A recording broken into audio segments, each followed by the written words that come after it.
Hello friends, आज हम लेके आए हैं आपके साथ में इलेक्ट्रोस्टैटिक्स की बेस्ट प्रॉब्लम्स का पार्ट 3। इससे पहले हम पार्ट 1 और पार्ट 2 कर चुके हैं, जिसमें हमने एनसीईआरटी के फर्स्ट चैप्टर से रिलेटेड कुछ अच्छे क्वेश्चंस किए थे। आज हम स्टार्ट कर रहे हैं इलेक्ट्रोस्टैटिक पोटेंशियल और पोटेंशियल एनर्जी, या हम ये कह सकते हैं आज हम कंबाइंड इलेक्ट्रोस्टैटिक्स के बेस्ट क्वेश्चंस को करने जा रहे हैं। इनको करना इसलिए जरूरी है क्योंकि इलेक्ट्रोस्टैटिक्स थोड़ा लेंदी चैप्टर है और जब इसके क्वेश्चंस हम सोल्व करते हैं तो हम कॉन्फिडेंट फील नहीं कर पाते हैं। कुछ ऐसे क्वेश्चंस को कर लेने के बाद अप्रोक्सीमेट तो ये होना है, अगर आप किसी भी एग्जाम का कोई भी क्वेश्चन फेस करते हो तो आपका पढ़ा हुआ होगा, और नहीं भी होगा तो आपको इन क्वेश्चंस के कंसेप्ट उन क्वेश्चंस में बहुत हेल्प करेंगे। तो आइए फर्स्ट क्वेश्चन से हम स्टार्ट करते हैं। The separation between two electrons is decreased. हमारे पास दो इलेक्ट्रॉन है, ये और ये। The electric potential energy of the system is.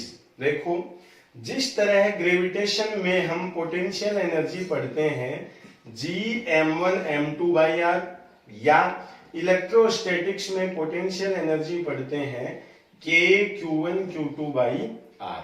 इस क्वेश्चन के पूछे जाने के पीछे कंसेप्ट ये है कि जब हम ये क्वेश्चन एग्जाम में देखते हैं तो माइंड में कंफ्यूजन क्रिएट होता है। क्या? देखो, अगर हम डिस्टेंस r क्या करते हैं, डिक्रीज करते हैं, r डिक्रीज करेंगे तो F is equals to -K(Q1Q2)/r -K(Q1Q2), चलो r को हमने कर दिया r डैश। अब हम ये कह रहे हैं कि r डैश जो है वो r से कोई छोटी वैल्यू है। तो मान लो यहां पोटेंशियल एनर्जी मिल रही थी 40। अब अगर r डैश r से कम है तो पोटेंशियल एनर्जी मोर देन 40 मिलेगी। मान लो यहां मिलती है -50। तो जो एग्जाम के टाइम पे माइंड में कंफ्यूजन क्रिएट होता है वो ये है कि अब ये -50 है, तो माइनस में जैसे जैसे वैल्यू इंक्रीज होती है एक्चुअल में वो क्या होती जाती है, कम। तो क्या मान ले, क्या वैल्यू कम हुई है या बढ़ गई है? मतलब एक तरह से 40 से 50 हुआ है तो वैल्यू इंक्रीज हुई है, लेकिन माइनस में जब वैल्यू बढ़ती है तो वैल्यू ओरिजिनली क्या होती है, कम। क्वेश्चन इसलिए पूछा जाता है कि माइंड में कंफ्यूजन क्रिएट करवाया जा सके कि क्या हो रहा है। अगर आपने पहले कभी इस क्वेश्चन को किया है तो पक्का माइंड में ये क्वेश्चन जरूर उठा होगा कि आंसर फर्स्ट है या सेकेंड है। याद रखो, माइनस सिर्फ इसकी स्टेबिलिटी को शो करता है कि पोटेंशियल एनर्जी किसी पार्टिकल को स्टेबल बनाती है। 40 से 50 होने पे पोटेंशियल एनर्जी होती है इंक्रीज। अगर इस तरह का क्वेश्चन आए तो माइंड में ये कंफ्यूजन बिल्कुल नहीं रखें कि 40 से 50 होने पर पोटेंशियल एनर्जी इंक्रीज हुई है या डिक्रीज हुई है। माइनस सिर्फ स्टेबिलिटी के लिए है सिस्टम के, और पोटेंशियल एनर्जी क्या हो गई है, इंक्रीज।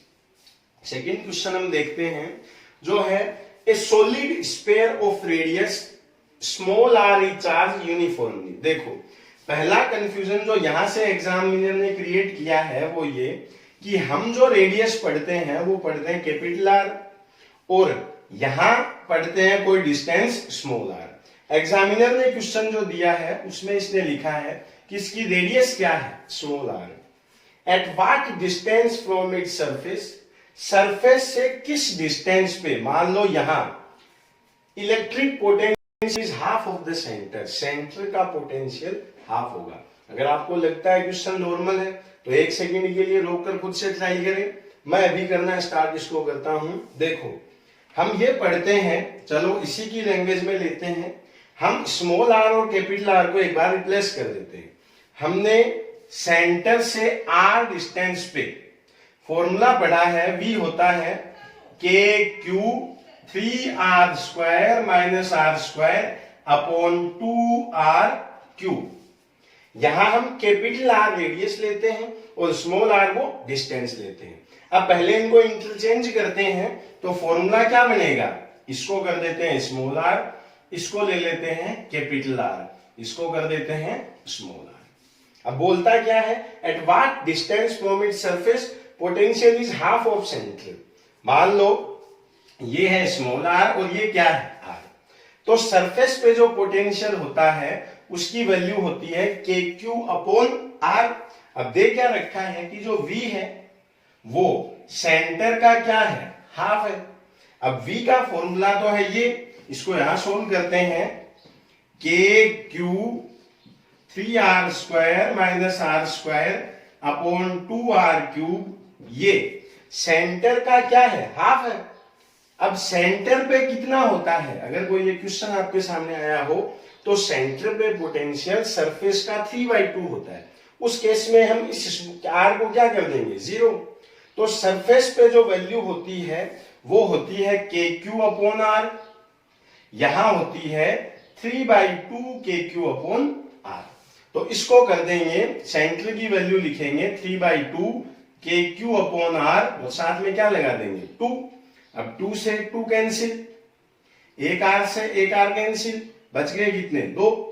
के क्यू से के क्यू कैंसिल, सोल्व करते हैं तो ये 2 इधर आएगा तो आएगा 6r² माइनस 2r²। देखो ये 2 इधर आया तो 3 इंटू 2 6r² माइनस 2r²। अब यहां r² है, ये 3 से मल्टीप्लाई होगा तो लिखेंगे 3r²। इसको इधर लेके आते हैं, इसको इधर ले जाते हैं तो लिख सकते हैं 3r² is equals to 2r²। देखो ये 6 था, ये 3 इधर आया तो माइनस, ये इधर गया तो प्लस। अब यहां से क्या लिख सकते हैं, हमें लेनी है इस r की वैल्यू, तो r² इज इक्वल्स टू लिखेंगे 3/2r², या r इज इक्वल्स टू हम लिख सकते हैं 3/2r। देखो 3/2 का मतलब होता है 1.5, 1.414 याद हो तो √2 की वैल्यू लेते हैं 1.414, तो ये है 1.5, दिख रहा है यहां 1.5 का रूट हमें लेना है, तो इसको लिख देते हैं r is equals to 150 into 10⁻⁻² into r। 150 का रूट होता है ऑलमोस्ट 1.5 या 4 कर सकते हैं इंटू 10⁻⁻1 इंटू r, या r की जो वैल्यू मिलती है वो मिलती है 1.25 r। ये है सेंटर से 1.25, मतलब ये r से बाहर है, r से ज्यादा है। रोक एक सेकंड, हमारे पास जो r की वैल्यू मिलती है वो मिलती है 1.25 r। देखो ये r है 1.25, अगर इसको पूरा सोल्व करते हैं तो इससे कुछ ज्यादा या कम भी हो सकता है। 1.25 थोड़ा सोल्व करेंगे अच्छे से, मतलब रूट वगैरह सही लेंगे, तो मान लो अगर इससे कुछ आगे आता है तो देखो 1.25 it is more than r, तो जो 1.25 r है वो होगा यहां कहीं, ये r है, ये 1.25 r है, मतलब ये जो वैल्यू है, सवाल क्या था, distance from its surface, surface से किस डिस्टेंस पे potential is half of the centre, तो ये कितना बचता है 0.25 r, या इसको क्या लिख सकते हैं r/4 लिख सकते हैं। पूरा सोल्व करते हैं तो सबसे नियरेस्ट वैल्यू क्या है, देखो 2r नहीं है, r नहीं है, r/2 नहीं है, तो राइट ऑप्शन क्या होगा r/3। मैंने भी अप्रोक्सीमेट लेके सोल्व किया है, अगर आप इसको एग्जैक्ट सोल्व करते हो तो क्या आंसर मिलेगा r/3। आइए अब हम बात करते हैं थर्ड क्वेश्चन की। A wire is bent into a semi-circular arc of radius r। हमारे पास एक वायर है जिसको सेमी सर्किल का फॉर्म हमने दिया है। The rod has a uniform linear charge distribution। Road या वायर एक ही बात है, लैम्डा, जिसका चार्ज डिस्ट्रीब्यूशन क्या है, लैम्डा है।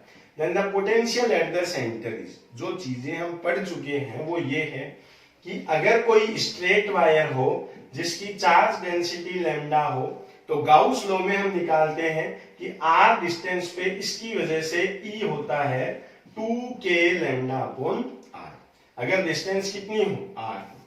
फिर हम पढ़ते हैं कि अगर इस वायर को एक सेमी सर्कुलर फॉर्म दिया जाए, चार्ज डिस्ट्रीब्यूशन लैम्डा हो, तो अगर रेडियस r हो तो भी इसका E कितना लेते हैं 2k लैम्डा अपॉन r।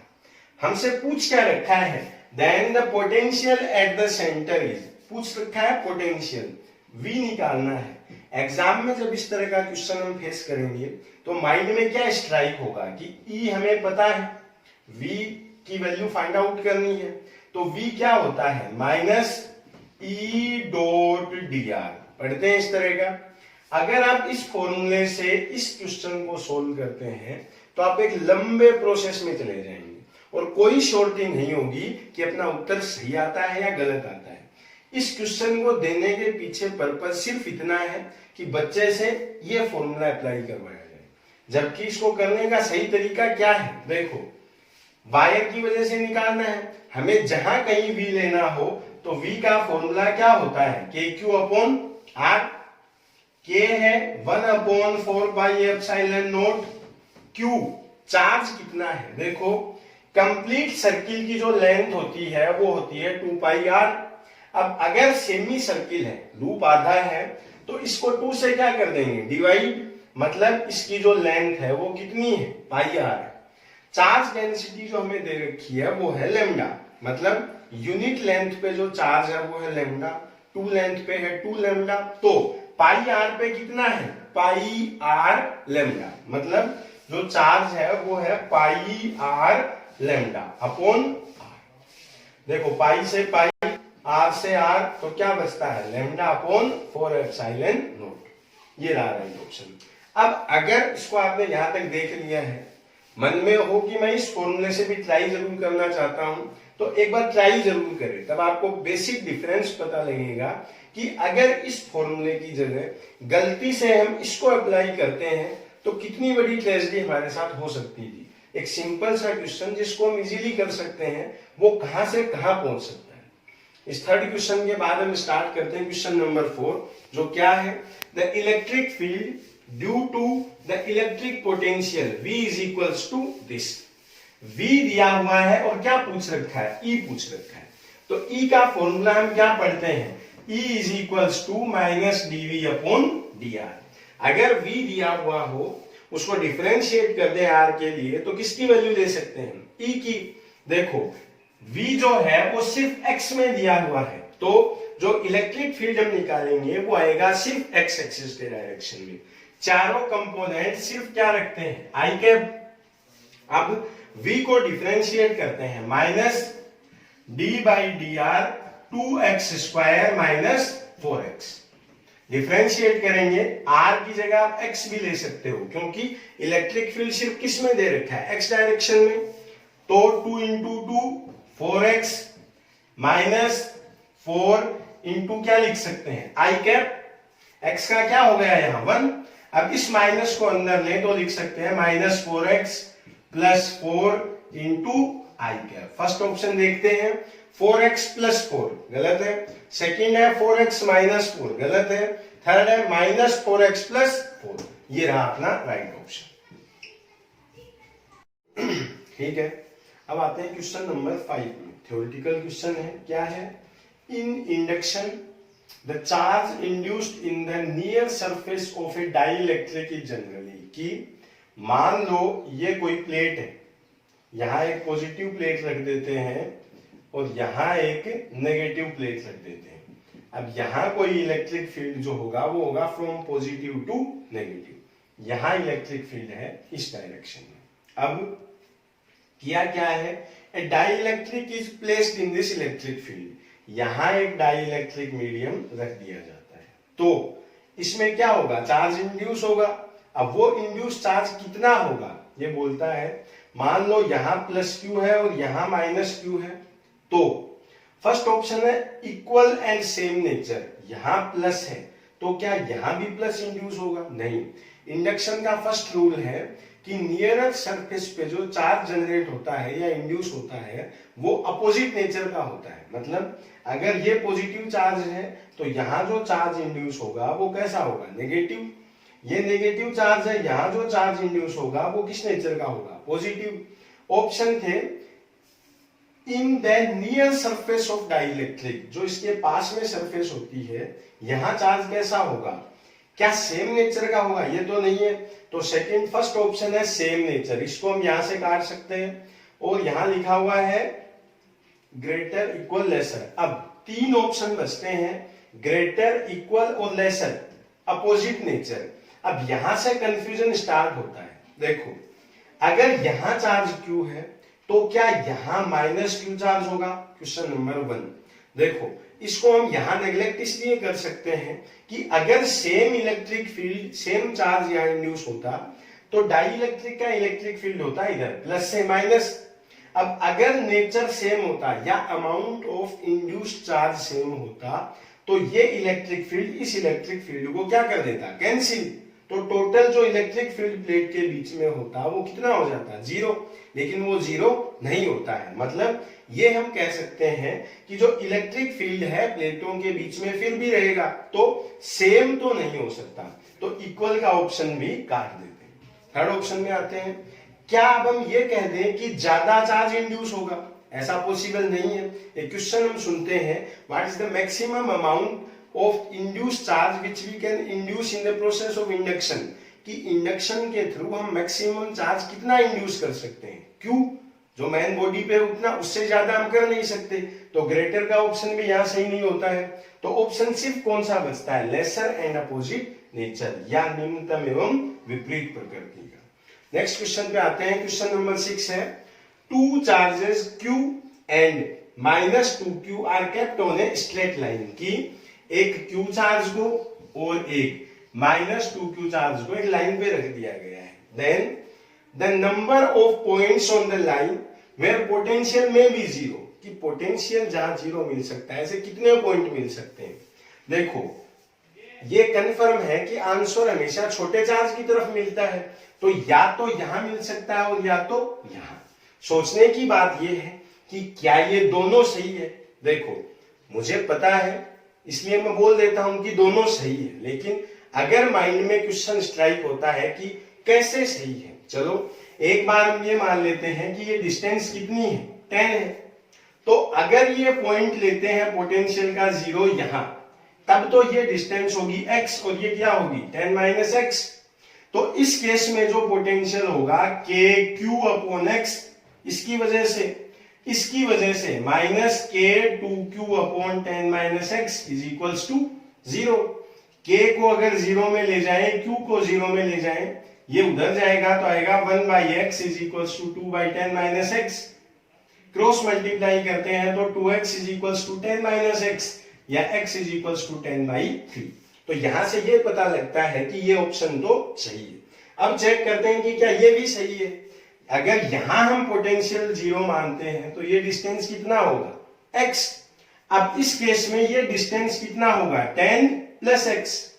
इसका जो पोटेंशियल होगा वो होगा KQ/x, और जो इसकी वजह से होगा वो होगा -K2Q/10 + x = 0। K से K, Q, ये सब कहां चले गए? 0 के अंदर। इसको उधर ले जाएंगे तो लिखेंगे 2/10 + x। क्रॉस मल्टीप्लाई करेंगे तो 2x = 10 + x, या x = 10। तो एक पॉइंट इसके इधर मिल सकता है, जबकि दूसरा पॉइंट इनके बीच में यहां कहीं मिल सकता है। तो इस लाइन पे ऐसे 2 पॉइंट हो सकते हैं जहां पोटेंशियल की वैल्यू क्या हो? 0। क्वेश्चन पे फिर से आते हैं। Two charges Q and -2Q are kept on a straight line, रखे हुए हैं। The number of points on the line where potential में भी 0, जहां पोटेंशियल क्या हो सकता है? 0। कितने पॉइंट मिल सकते हैं ऐसे? 1, 2। ऑप्शन है 1, 2, 3 या इनफाइनाइट। तो राइट ऑप्शन क्या होगा? ये रहा। अब चलते हैं हम अपने नेक्स्ट क्वेश्चन पे, जो है एक स्फीयर मेड ऑफ लेड। एक स्फीयर है जो किसका बना हुआ है? लेड का या शीशे का। एट रेडियस r है, इज गिवन चार्ज Q, उसको कितना चार्ज दे दिया गया है? Q। The variation of electric potential, तब इलेक्ट्रिक पोटेंशियल का वेरिएशन विथ रेडियल डिस्टेंस के साथ किस ग्राफ के अकॉर्डिंग चेंज होगा? देखो, पहले हम चारों ऑप्शंस देखते हैं कि क्या बता रहे हैं। देखो, फर्स्ट ऑप्शन है, पहले एक स्ट्रेट लाइन है, फिर ये ग्राफ है। ये ग्राफ हम पढ़ते हैं इलेक्ट्रिक फील्ड के लिए किसी यूनिफॉर्मली चार्ज्ड स्फीयर के केस में। तो पोटेंशियल के केस में किसी भी बॉडी के लिए ऐसा ग्राफ प्लॉट नहीं होता है, तो ये गलत है। सेकंड ऑप्शन पे आते हैं। ये हम पढ़ते हैं एक कंडक्टिंग बॉडी के लिए, या जिसको चार्ज देते ही पूरा चार्ज सरफेस पे आ जाए, ऐसी बॉडी के लिए पोटेंशियल का वेरिएशन। थर्ड ग्राफ पे हम आते हैं, ये है किसी कंडक्टिंग बॉडी, मतलब जिसको चार्ज देते ही सरफेस पे जब चार्ज आ जाए तो उस बॉडी के अंदर जो इलेक्ट्रिक फील्ड है वो कितना मिलता है, 0। तो इस केस में ये भी है इलेक्ट्रिक फील्ड का ग्राफ, ये भी क्या हो गया, कैंसिल। अब आते हैं फोर्थ ऑप्शन पे, ये है अगर किसी बॉडी को चार्ज यूनिफॉर्मली डिस्ट्रीब्यूटेड है, अगर किसी स्फीयर को चार्ज यूनिफॉर्मली डिस्ट्रीब्यूटेड है तब पोटेंशियल का ग्राफ। अब बात ये आती है कि फिर इस क्वेश्चन को यहां पूछने का टारगेट क्या है। देखो सबसे पहला क्वेश्चन जो माइंड में स्ट्राइक करता है कि अगले ने हमसे कंडक्टिंग बॉडी के लिए पूछा है या नॉन कंडक्टिंग के लिए पूछा है, या कंडक्टिंग के लिए पूछा है या यूनिफॉर्म डिस्ट्रीब्यूटेड के लिए। A sphere made of lead. अब यहां इसने ये नहीं बताया है कि लेड जो है वो कंडक्टर है या इंसुलेटर है। माइंड में जब हमें ऐसे क्वेश्चन को एग्जाम में देखते हैं तो क्या आएगा, अब जरूरी नहीं है सबको याद हो कि लेड क्या है। आमतौर पे हम क्या सोचेंगे, लेड हाथ लगाएंगे मे बी की करंट नहीं आए, तो इस केस में माइंड ये सोचने लगता है कि लेड क्या है, इंसुलेटर है। या माइंड में क्वेश्चन मार्क लगता है कि यार कौन सा सही है, लेड को कंडक्टर ले या इंसुलेटर ले। याद रखना लेड जो है वो आइडियल कंडीशन में एक कंडक्टर की तरह बिहेव करता है, और कंडक्टर को अगर चार्ज देते हैं तो वो पूरा कहां चला जाता है, सरफेस पे। तो सरफेस पे जाते ही अब यूनिफॉर्मली चार्ज स्फीयर नहीं बचता है, अब बचता है ये। तो राइट ऑप्शन क्या है, सेकंड। नेक्स्ट क्वेश्चन पे हम आते हैं 8th। ये अभी तक के सारे क्वेश्चंस में से सबसे मस्त है। क्वेश्चन क्या है, electric field is given as E is equals to y i cap plus x j cap newton per coulomb. Find potential difference between A00 and B11। अगर इलेक्ट्रिक फील्ड दिया हुआ है और पोटेंशियल पूछा हुआ है तो हम किस तरह से इसको निकालें। देखो माइंड में जो चीजें आ सकती है वो क्या आएगी कि हम दो फॉर्मूले पढ़ते हैं। क्या, फर्स्ट फॉर्मूला जो हम देखते हैं इधर देखिए कि E इज इक्वल्स टू होता है माइनस dV अपॉन dr, या dV इज इक्वल्स टू लेते हैं माइनस E डॉट dr। अब यहां से माइंड में क्वेश्चन स्ट्राइक करना स्टार्ट करता है। अगर E को यहां रखते हैं ये, तो dr क्या ले, क्या इन दोनों के बीच की डिस्टेंस को dr ले ले, क्या यूं मान ले कि A है 00, B है 11, तो क्या dr को 1 माइनस 0 आई कैप 1 माइनस 0 जे कैप, क्या I प्लस जे मान ले, और फिर इलेक्ट्रिक फील्ड का और इसका डॉट प्रोडक्ट करवा दे। अगर ऐसा करवाते हैं तो आता है y i x into 1, y plus x, न i है न j है। अब क्वेश्चन क्या था, A और B के बीच में पोटेंशियल डिफरेंस क्या है। हमारा ये तरीका क्या हो चुका है, फेल। दूसरा तरीका क्या ले कि अगर E को इंटीग्रेट करवाएं तो किसके लिए करवाएं, x के लिए करवाएं या y के लिए करवाएं। अब देखिए ट्राई करते हैं, क्या निकालना है, v। तो पहले लेते हैं कि v x डायरेक्शन में किस तरह चेंज होता है। उस केस में सिर्फ i कैप का जो फैक्टर होगा उसको लेंगे और j को छोड़ देंगे। क्या दिया हुआ था, E is equals to y i cap plus x j cap. तो इसको छोड़ देंगे x के केस में और y का इंटीग्रेशन करेंगे तो क्या आएगा, वाई स्क्वायर बाई 2। मन में आएगी माइनस कहां चला गया, तो आप माइनस भी साथ में ले सकते हैं।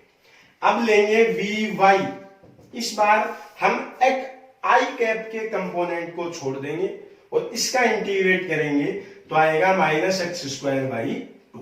अब x और y डायरेक्शन में पोटेंशियल किस तरह से चेंज होता है ये हमारे पास आ चुका है। अब दो पॉइंट है, एक 0 0 है, एक 1 1 है। पहले इस पे निकालेंगे फिर इस पे। देखो अगर एट 0 0 हम कैलकुलेट करते हैं x0 y0 तो v कितना मिलता है, 0।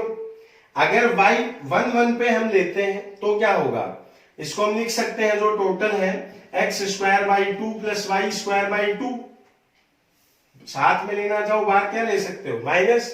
अब अगर 1 1 पे लेते हैं तो x1 y1 1 by 2 plus 1 by 2 तो कितना मिलता है, v 1 एट 1 1।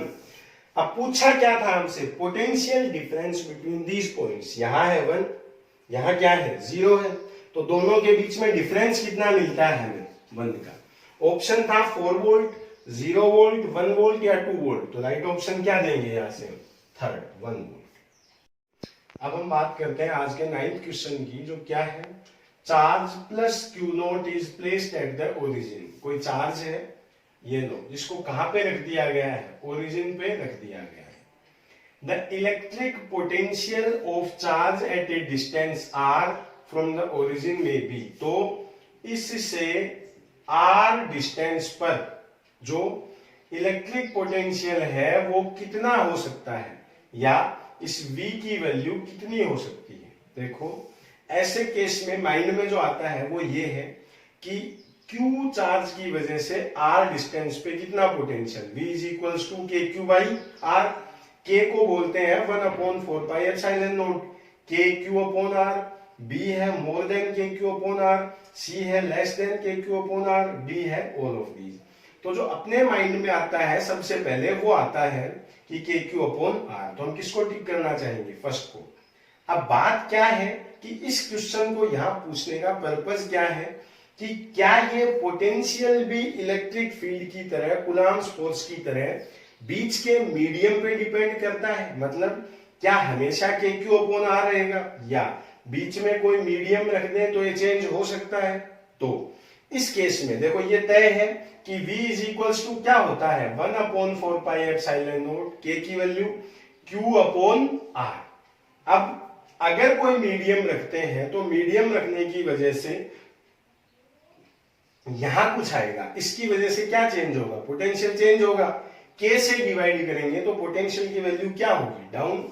तो less than k q upon are, क्या थर्ड ऑप्शन को टिक कर दे, क्या फर्स्ट की ऑप्शन सही है। अब ये चीज तो कंफर्म हो चुकी है कि फर्स्ट और थर्ड दो ऑप्शनों में से हम किसी को भी टिक कर सकते हैं, लेकिन सही ये भी है, सही ये भी है। चलो और बात करते हैं, अगर यहाँ कोई तीसरा चार्ज होता तो क्या उसकी वजह से यहाँ कुछ चेंज आता, बिल्कुल आता। इस केस में पोटेंशियल बढ़ सकता है, कम हो सकता है, तो क्या कहेंगे, इस पॉइंट की वजह से यहाँ का पोटेंशियल क्या फिक्स रहेगा, कम हो सकता है, ज्यादा हो सकता है। मन में ऐसा आ सकता है कि जो यहाँ का ऑप्शन है वो शायद माइंड में कम सेट बैठता है, लेकिन हम ऑलरेडी ये कंफर्म कर चुके हैं कि फर्स्ट और थर्ड दोनों 50-50 सही दिखते हैं। तो ऐसे केस में जो सबसे सही ऑप्शन है वो क्या होगा, ऑल ऑफ दीज। ये था क्वेश्चन नंबर 9। अब आते हैं आज के लास्ट क्वेश्चन पे। आज के इस लेक्चर में हम 10 ही क्वेश्चन तैयार करेंगे, बाकी क्वेश्चन हम करेंगे नेक्स्ट लेक्चर में तैयार। ये क्या है, ए charge particle is moving in a uniform electric field which quantity does not change. अगर यहां कोई इलेक्ट्रिक फील्ड E है, इसमें Q चार्ज एंटर करता है, तो क्या होगा, हम पढ़ चुके हैं कि चार्ज पे अगर पॉजिटिव है तो इलेक्ट्रिक फील्ड के डायरेक्शन में फोर्स लगता है, चार्ज नेगेटिव है तो इलेक्ट्रिक फील्ड के अपोजिट डायरेक्शन में फोर्स लगता है। मतलब अगर ये पॉजिटिव चार्ज हो तो इधर फोर्स लगेगा, नेगेटिव हो तो इधर फोर्स लगेगा। ये कंफर्म है कि फोर्स की वजह से यहाँ इसको एक एक्सीलरेशन मिलेगा, जिसकी वजह से पॉजिटिव हुआ तो एक्सीलरेट हो सकता है, नेगेटिव हुआ रिटार्ड हो सकता है। अलग अलग तरह के कई केस बन सकते हैं, मतलब चार्ज पे एक्सीलरेशन काम करेगा, विच में भी पॉजिटिव और नेगेटिव। फर्स्ट ऑप्शन है स्पीड, क्या स्पीड चेंज नहीं होगी, एक्सीलरेट अगर पॉजिटिव होता है तो स्पीड इंक्रीज होगी, रिटार्ड होगा तो डिक्रीज होगी। सेकेंड है डायरेक्शन ऑफ मोशन, अगर चार्ज यूं आता है तो चार्ज किधर बेंट होगा, इधर, नेगेटिव हुआ तो किधर होगा, इधर, डायरेक्शन भी चेंज हो रही है। थर्ड ऑप्शन है एक्सीलरेशन, हम पढ़ते हैं कि अगर Q चार्ज इलेक्ट्रिक फील्ड में आए तो इस पे एक फोर्स लगता है QE, या इसी को हम क्या बोलते हैं MA। तो यहां से हम एक एक्सीलरेशन देते हैं कि अगर कोई चार्ज किसी इलेक्ट्रिक फील्ड में आए तो उस पे एक एक्सीलरेशन लगता है QE अपॉन M। तो एक्सीलरेशन हमेशा फिक्स रहेगा, क्यों, क्योंकि न चार्ज चेंज होगा, न इसका मास चेंज होगा, और कैसे फील्ड में आया था ये, यूनिफॉर्म फील्ड, मतलब नहीं क्या चेंज होगा, E। अगर तीनों ही चेंज नहीं होते हैं तो ऐसी क्वांटिटी जो चेंज नहीं हो रही है वो क्या है, एक्सीलरेशन। आज के वीडियो में हम 10 ही क्वेश्चन पढ़ेंगे, इन 10 को अगर आप अच्छे से कवर करते हो, पिछले 2 वीडियो को कवर करते हो और अगले 1-2 वीडियो जो हम इलेक्ट्रोस्टैटिक्स की प्रॉब्लम्स पे बनाएंगे, इन सब को अगर आप अच्छे से तैयार करते हो तो इसके बाद मैं 1-2 आपको पीडीएफ फाइल सेंड कर दूंगा प्रैक्टिस के लिए। इलेक्ट्रोस्टैटिक्स से रिलेटेड कभी भी कोई क्वेश्चन आपका गलत नहीं होगा। अगर आपने चैनल सब्सक्राइब नहीं किया है तो चैनल सब्सक्राइब कर दे, बेल आइकन दबाना न भूले और हाँ, लाइक करना बिल्कुल न भूले। थैंक्स।